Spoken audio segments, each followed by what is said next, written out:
로마서 9장에서 12장입니다. 나는 그리스도 안에서 참말을 하고 거짓말을 하지 않습니다. 내 양심이 성령을 힘입어서 이것을 증언하여 줍니다. 나에게는 큰 슬픔이 있고 내 마음에는 끊임없는 고통이 있습니다. 나는 육신으로 내 동족인 내 결례를 위하는 일이면 내가 저주를 받아서 그리스도에게서 끊어질지라도 달게 받겠습니다. 내 동족은 이스라엘 백성입니다. 그들에게는 하나님의 자녀로서의 신분이 있고 하나님을 모시는 영광이 있고 하나님과 맺은 언약들이 있고 율법이 있고 예배가 있고 하나님의 약속들이 있습니다. 족장들은 그들의 조상이요 그리스도도 육신으로는 그들에게서 태어나셨습니다. 그는 만물 위에 계시며 영원토록 찬송을 받으실 하나님이십니다. 아멘. 그러나 하나님의 약속의 말씀이 패했다고는 할 수 없습니다. 이스라엘에게서 태어난 사람이라고 해서 다 이스라엘 사람이 아니고 아브라함의 자손이라고 해서 다 그의 자녀가 아닙니다. 다만 이삭에게서 태어난 사람만을 너의 자손이라고 부르겠다 하셨습니다.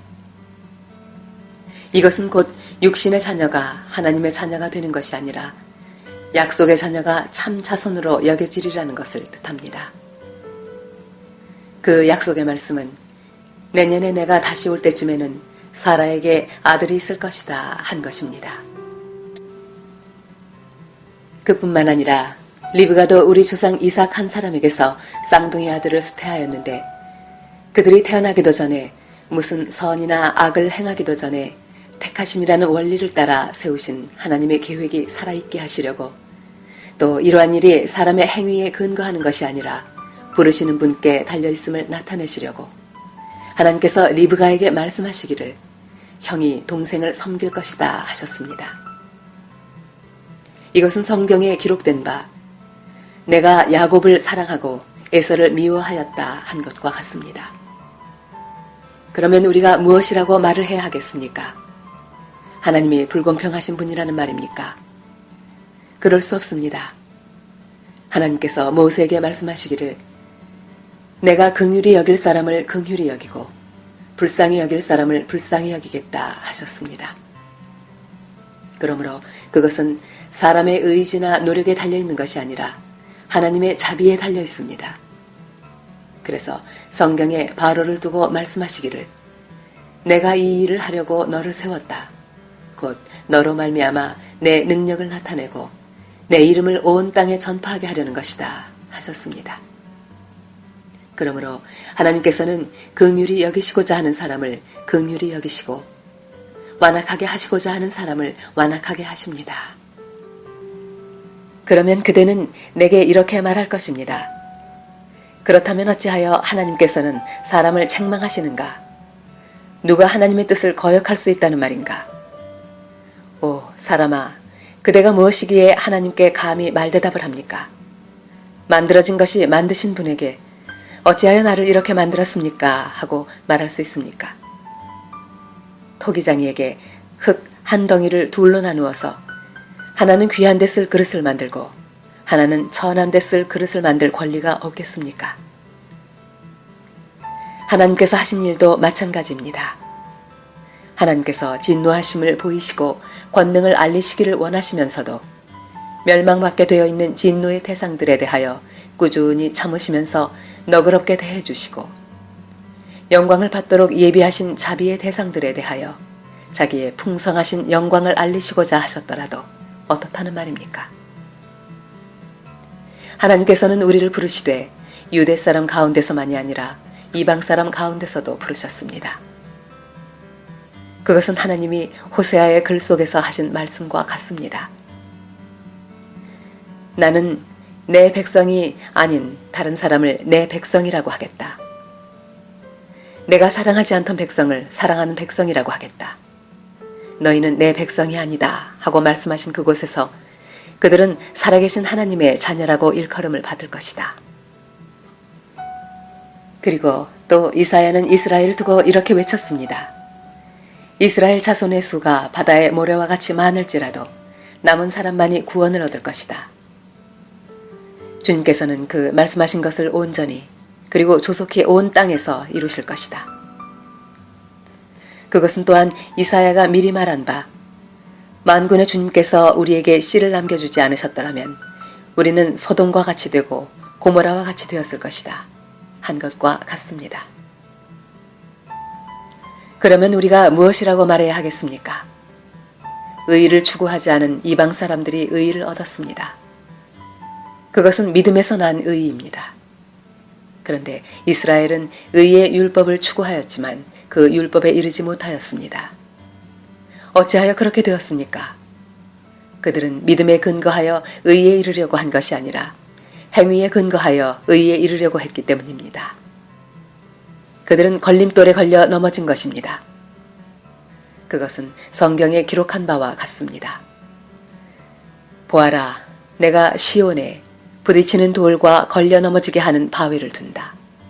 그러나 그를 믿는 사람은 부끄러움을 당하지 않을 것이다. 형제자매 여러분, 내 마음의 간절한 소원과 내 동족을 위하여 하나님께 드리는 내 기도의 내용은 그들이 구원을 얻는 일입니다. 나는 증언합니다. 그들은 하나님을 섬기는데 열성이 있습니다. 그러나 그 열성은 올바른 지식에서 생긴 것이 아닙니다. 그들은 하나님의 의의를 알지 못하고 자기 자신들의 의의를 세우려고 힘씀으로써 하나님의 의의에는 복종하지 않게 되었습니다. 그러므로 그리스도는 율법의 끝마침이 되셔서 모든 믿는 사람에게 의의가 되어주셨습니다. 모세는 율법에 근거한 의의를 두고 기록하기를 율법을 행한 사람은 그것으로 살 것이다 하였습니다. 그러나 믿음에 근거한 의의를 두고는 이렇게 말합니다. 너는 마음속으로 누가 하늘에 올라갈 것이냐 하고 말하지 말아라. 그것은 그리스도를 끌어내리는 것입니다. 또 누가 지옥에 내려갈 것이냐 하고 말하지도 말아라. 그것은 그리스도를 죽은 사람들 가운데서 끌어올리는 것입니다. 그러면 그것은 무엇을 뜻합니까? 하나님의 말씀은 내게 가까이 있다. 내 입에 있고 내 마음에 있다 하는 말씀이 있습니다. 이것은 우리가 전파하는 믿음의 말씀입니다. 당신이 만일 예수는 주님이라고 입으로 고백하고 하나님께서 그를 죽은 사람들 가운데서 살리신 것을 마음으로 믿으면 구원을 얻을 것입니다. 사람은 마음으로 믿어서 의에 이르고 입으로 고백해서 구원에 이르게 됩니다. 성경은 그를 믿는 사람은 누구나 부끄러움을 당하지 않을 것이다 하고 말합니다. 유대 사람이나 그리스 사람이나 차별이 없습니다. 그는 모든 사람에게 똑같이 주님이 되어주시고 그를 부르는 모든 사람에게 풍성한 은혜를 내려주십니다. 주님의 이름을 부르는 사람은 누구든지 구원을 얻을 것입니다. 그런데 사람들은 자기들이 믿은 적이 없는 분을 어떻게 부를 수 있겠습니까? 또 들은 적이 없는 분을 어떻게 믿을 수 있겠습니까? 선포하는 사람이 없으면 어떻게 들을 수 있겠습니까? 보내심을 받지 않았는데 어떻게 선포할 수 있겠습니까? 성경에 기록한 바 기쁜 소식을 전하는 이들의 발걸음이 얼마나 아름다우냐 한 것과 같습니다. 그러나 모든 사람이 다 복음에 순종한 것은 아닙니다. 이사야는 주님, 우리가 전하는 소식을 누가 믿었습니까? 하고 말하였습니다. 그러므로 믿음은 들음에서 생기고 들음은 그리스도를 전하는 말씀에서 비롯됩니다. 그러면 내가 묻습니다. 그들은 들은 일이 없습니까? 물론 그렇지 않습니다. 성경 말씀에 그들의 목소리가 온 땅에 퍼지고 그들의 말이 땅끝까지 퍼졌다 하였습니다. 내가 다시 묻습니다. 이스라엘이 알지 못하였습니까? 이에 대하여 하나님께서 먼저 모세를 통하여 이렇게 말씀하셨습니다. 나는 내 백성이 아닌 사람들로 너희의 질투심을 일으키고 미련한 백성들로 너희의 분노를 자아내겠다. 또한 이사야는 매우 담대하게 이렇게 말씀을 전하였습니다.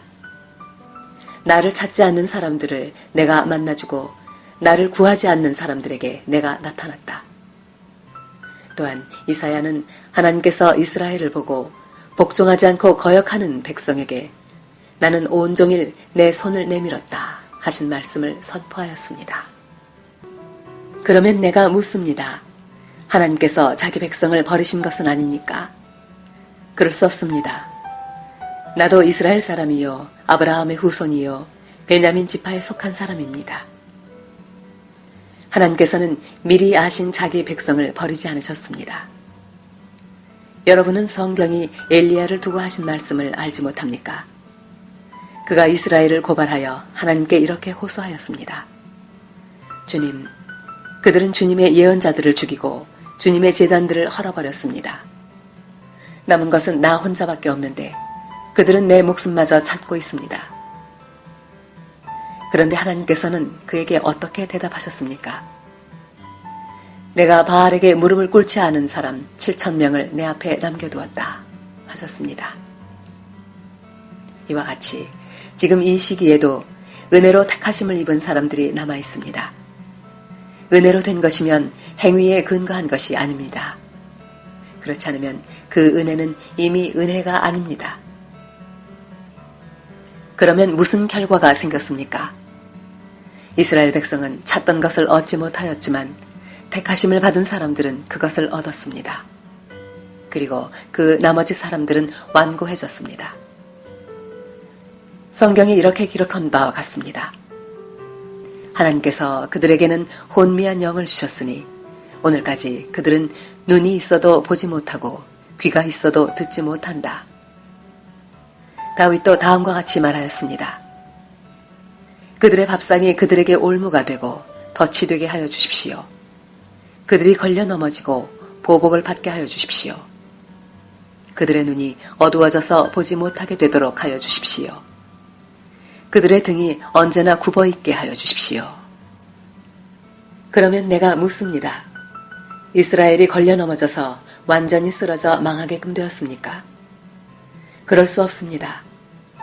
그들의 허물 때문에 구원이 이방 사람에게 이르렀는데 이것은 이스라엘에게 질투하는 마음이 일어나게 하려는 것입니다. 이스라엘의 허물이 세상의 부요함이 되고 이스라엘의 실패가 이방 사람의 부요함이 되었다면 이스라엘 전체가 바로 설 때에는 그 복이 얼마나 더 엄청나겠습니까? 이제 나는 이방 사람인 여러분에게 말합니다. 내가 이방 사람에게 보내심을 받은 사도이니만큼 나는 내 직분을 영광스럽게 생각합니다. 나는 아무쪼록 내 동족에게 질투심을 일으켜서 그 가운데서 몇 사람만이라도 구원하고 싶습니다. 하나님께서 그들을 버리심이 세상과의 화해를 이루는 것이라면 그들을 받아들이심은 죽은 사람들 가운데서 살아나는 삶을 주심이 아니고 무엇이겠습니까? 만물로 바치는 빵 반죽덩이가 거룩하면 남은 온 덩이도 그러하고 뿌리가 거룩하면 가지도 그러합니다. 그런데 참 올리브 나무 가지들 가운데서 얼마를 잘라내시고서 그 자리에다 돌 올리브 나무인 그대를 접붙여 주셨기 때문에 그대가 참 올리브 나무의 뿌리에서 올라오는 양분을 함께 받게 된 것이라면 그대는 그대의 가지들을 향하여 우쭐대지 말아야 합니다. 비록 그대가 우쭐댈지라도 그대가 뿌리를 지탱하는 것이 아니라 뿌리가 그대를 지탱한다는 것을 명심해야 합니다. 그러므로 본래의 가지가 잘려나간 것은 그 자리에 내가 접붙임을 받게 하시려는 것이었다 하고 그대는 말해야 할 것입니다. 옳습니다. 그 가지들이 잘린 것은 믿지 않은 탓이고 그대가 그 자리에 붙어 있는 것은 믿었기 때문입니다. 그러니 교만한 마음을 품지 말고 도리어 두려워하십시오. 하나님께서 본래의 가지들을 아끼지 않으셨으니 접붙은 가지도 아끼지 않으실 것입니다. 그러므로 하나님의 인자하심과 준엄하심을 생각해 보십시오. 하나님은 넘어진 사람들에게는 준엄하십니다. 그러나 그대가 하나님의 인자하심에 머물러 있으면 하나님이 그대에게 인자하게 대하실 것입니다. 그렇지 않으면 그대도 잘릴 것입니다. 그러나 믿지 않았던 탓으로 잘려나갔던 가지들이 믿게 되면 그 가지들도 접붙임을 받게 될 것입니다. 하나님께서는 그들을 다시 접붙이실 수도 있습니다. 그대가 본래의 돌 올리브 나무에서 잘려서 그 본성을 거슬러 참 올리브 나무에 접붙임을 받았다면 본래 붙어있던 이 가지들이 제 나무에 다시 접붙임을 받는 것이야 얼마나 더 쉬운 일이겠습니까? 형제자매 여러분, 나는 여러분이 이 신비한 비밀을 알기를 바랍니다. 그것은 여러분이 스스로 현명하다고 생각하는 일이 없게 하려는 것입니다. 그 비밀은 이러합니다. 이방 사람의 수가 다 찰 때까지 이스라엘 사람들 가운데서 일부가 완고해진 대로 있으리라는 것과 온 이스라엘이 구원을 받게 되리라는 것입니다. 그것은 성경에 이렇게 기록되어 있는 바와 같습니다. 구원하시는 분이 시온에서 오실 것이니 야곱에게서 경건하지 못함을 제거하실 것이다. 이것은 그들과 나 사이의 언약이니 내가 그들의 죄를 없앨 때에 이루어질 것이다. 복음의 관점에서 판단하면 이스라엘 사람들은 여러분이 잘 되라고 하나님의 원수가 되었지만 택하심을 받았다는 관점에서 판단하면 그들은 조상 덕분에 하나님의 사랑을 받는 사람들입니다. 하나님께서 주시는 고마운 선물과 부르심은 철회되지 않습니다. 전에 하나님께 순종하지 않던 여러분이 이제 이스라엘 사람의 불순종 때문에 하나님의 자비를 입게 되었습니다. 이와 같이 지금은 순종하지 않고 있는 이스라엘 사람들도 여러분이 받은 그 자비를 보고 회개하여 마침내는 자비하심을 입게 될 것입니다. 하나님께서 모든 사람을 순종하지 않는 상태에 가두신 것은 그들에게 자비를 베푸시려는 것입니다. 하나님의 부유하심은 어찌 그리 크십니까? 하나님의 지혜와 지식은 어찌 그리 깊고 깊으십니까? 그 어느 누가 하나님의 판단을 헤아려 알 수 있으며 그 어느 누가 하나님의 길을 더듬어 찾아낼 수 있겠습니까? 누가 주님의 마음을 알았으며 누가 주님의 좋은 자가 되었습니까? 누가 먼저 무엇을 드렸기에 주님의 답례를 바라겠습니까? 만물이 그에게서 나고 그로 말미암아 있고 그를 위하여 있습니다. 그에게 영광이 세세에 있기를 빕니다. 아멘. 형제 자매 여러분, 그러므로 나는 하나님의 자비하심을 힘입어 여러분에게 권합니다. 여러분의 몸을 하나님께서 기뻐하실 거룩한 산 제물로 드리십시오. 이것이 여러분이 드릴 합당한 예배입니다. 여러분은 이 시대의 풍조를 본받지 말고 마음을 새롭게 함으로 변화를 받아서 하나님의 선하시고 기뻐하시고 완전하신 뜻이 무엇인지를 분별하도록 하십시오. 나는 내가 받은 은혜를 힘입어서 여러분 각 사람에게 말합니다. 여러분은 스스로 마땅히 생각해야 하는 것 이상으로 생각하지 말고 하나님께서 각 사람에게 나누어 주신 믿음의 분량대로 분수에 맞게 생각하십시오. 한 몸에 많은 지체가 있으나 그 지체들이 다 같은 일을 하는 것이 아닙니다. 이와 같이 우리도 여럿이지만 그리스도 안에서 한 몸을 이루고 있으며 각 사람은 서로 지체입니다. 하나님께서 우리에게 주신 은혜를 따라 우리는 저마다 다른 신령한 선물을 가지고 있습니다. 가령 그것이 예언이면 믿음의 정도에 맞게 예언할 것이요. 섬기는 일이면 섬기는 일에 힘써야 합니다. 또 가르치는 사람이면 가르치는 일에, 권면하는 사람이면 권면하는 일에 힘쓸 것이요. 나누어주는 사람은 순수한 마음으로, 지도하는 사람은 열성으로, 자선을 베푸는 사람은 기쁜 마음으로 해야 합니다. 사랑에는 거짓이 없어야 합니다. 악한 것을 미워하고 선한 것을 굳게 잡으십시오. 형제의 사랑으로 서로 다정하게 대하며 존경하기를 서로 먼저 하십시오. 열심을 내어서 부지런히 일하며 성령으로 뜨거워진 마음을 가지고 주님을 섬기십시오.